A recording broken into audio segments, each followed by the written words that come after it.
This business is a marathon, not a sprint. If you're not in it for the long haul, if you're not in it because you can't stop, then this probably isn't the business for you.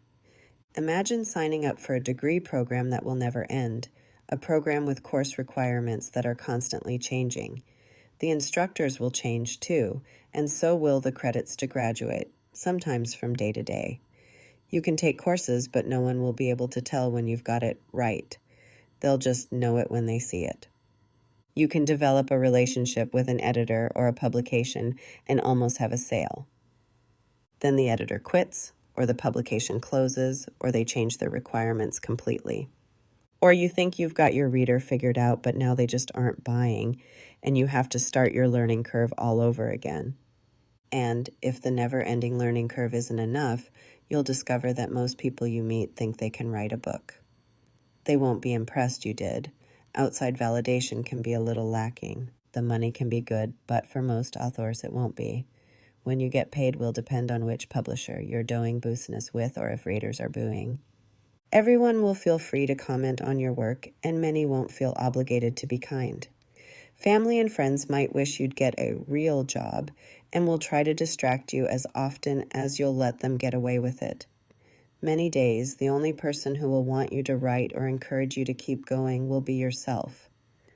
On the other hand, just when you are ready to throw it all in and give it up, along comes that one comment from a family member, friend, reader, or fellow writer, which re-energizes you and gives you the momentum to keep on pushing on.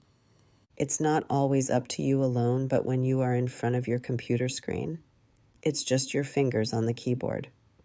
While I am optimistic about the publishing business for myself, I also live in the real world. Let's pause a moment for a reality check. Yeah, I hate them too. Only about 10% of writers make a living. That estimate might be high, though the ability to self-publish has given more authors the chance to make a living with their writing.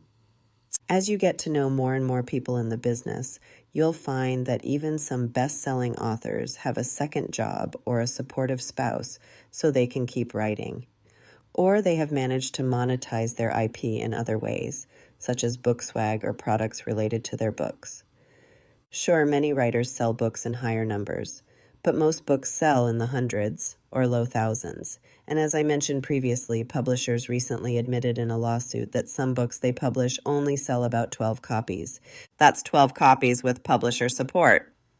Just look at the current statistics. 90% of titles sell less than 2,000 units. An average U.S. published book sells less than 200 copies per year and less than 1,000 copies over its lifetime. You can do things to help your books sell, but it helps to have realistic expectations going in. Discouragement and depression among creatives is a real problem. I find it helps to know what I can control and what I can't. What you can control: your your product. How you manage the business aspects of your writing. What you can't control: you can't make an agent take you on as a client. You can't even make them read a partial manuscript. You can't make a publisher offer you a contract for a book. You can't even make them read some of your book, or all of it. You can't control how long the submission process takes. You can't change the way publishers do business. You can't make reviewers like your books. You can't make readers buy your books. You can't make readers like your books. You can't make readers review your books. It helps to have tiered goals, including your wildest dreams and what you'll settle for. When I figured these things out, it helped a lot. And it also helps to love telling stories. If you don't love that, this isn't the business for you.